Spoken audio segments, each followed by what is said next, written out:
Tom Skjervold, representing the Nisqually Delta Association. Would review for the Council the Shorelines Management Act of 1971 names 5 shorelines of statewide significance.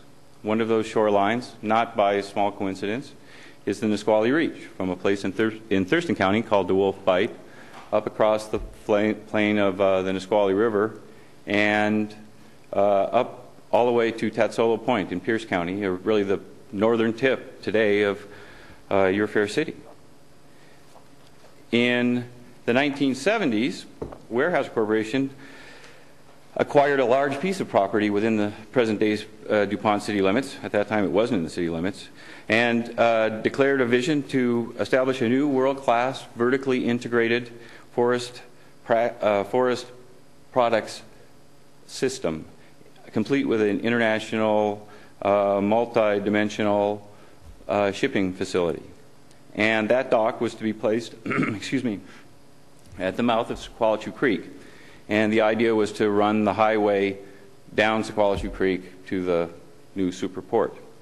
And the Nisqually Delta Association, on the strength of the Shorelines Management Act and concerns about the SEPA process, filed legal action in that matter, and ended up through a process of regular court proceedings before the Supreme Court in the state after 10 years. And the state Supreme Court heard the issue a couple times.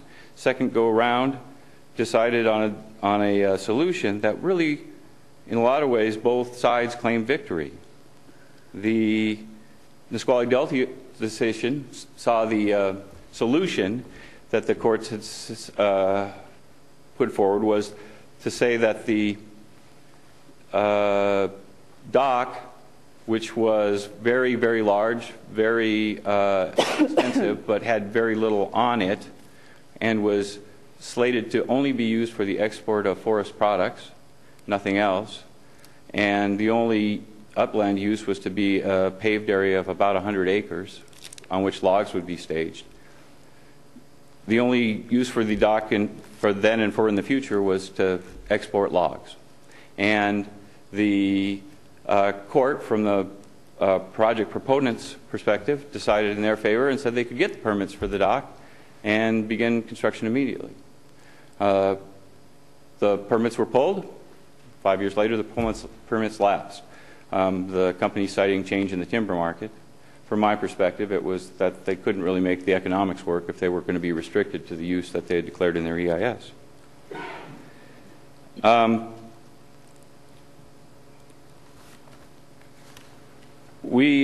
That was back 20 years ago now, and for a while, it sort of the matter sort of sat dormant, and the company started to shop around for other uses for the shoreline and quickly came upon a plan to export gravel with a dock. A proposal was put forward. My organization again objected. And in this case, under the terms of the Shorelines Management Act, we went before the Shorelines Hearings Board and there stated our case, our objection to a dock development.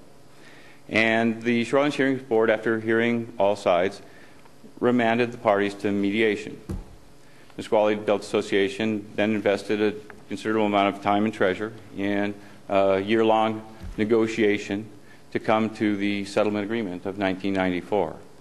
I think that's the first question I was asked to answer. Where did the settlement agreement, what is that settlement agreement back in 94?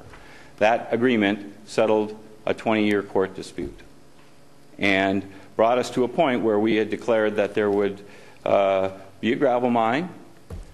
The dock would be right-sized for the use, considerably larger than the one previously projected, and the location would be moved up to Tatsolo Point, coincidentally the end of the shoreline of statewide significance.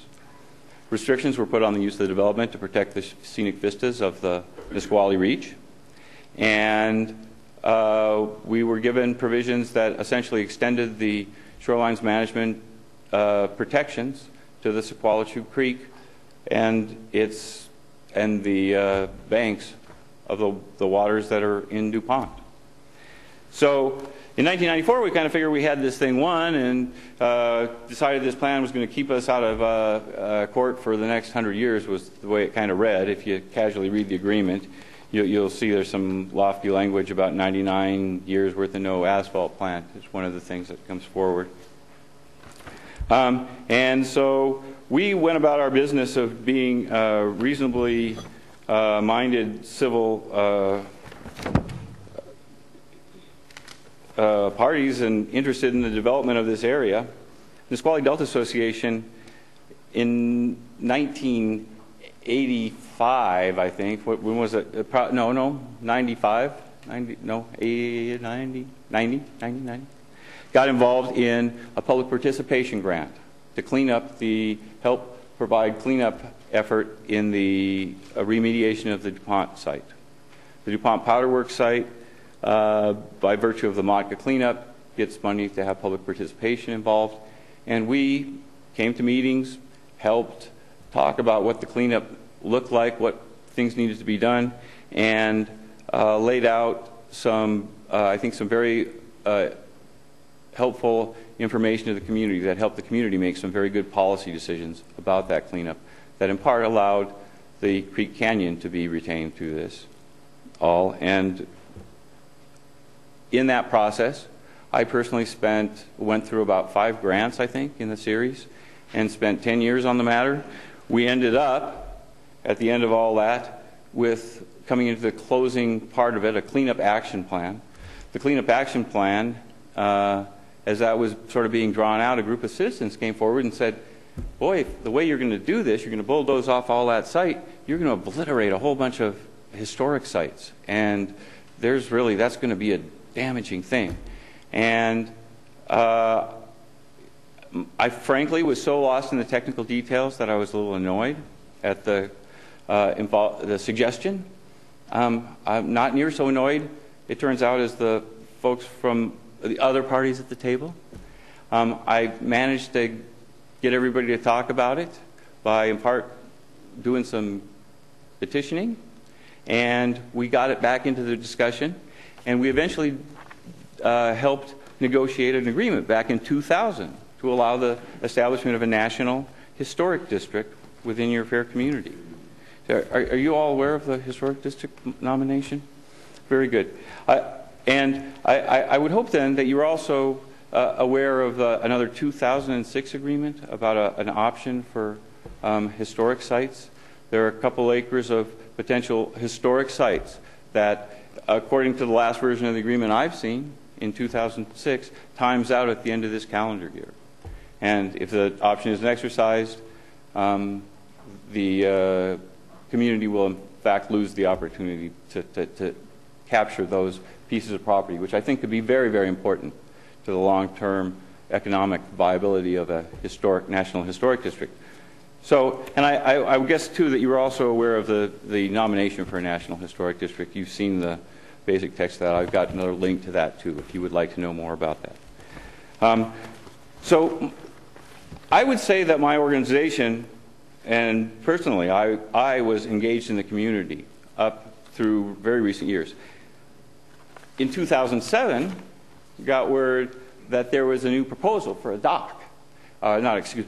mine expansion, and the mine expansion included a new ditch line going into the main stem of the creek, and was going to run the groundwater out of the system to make it work.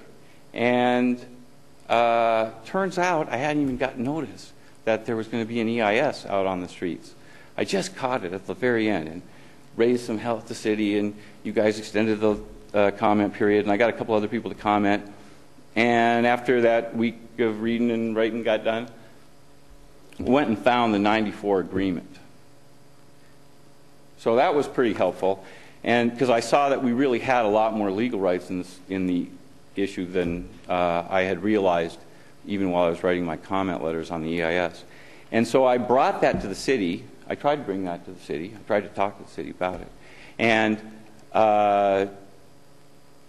got the idea that maybe we had something to talk about, and the city really wasn't very much involved in this.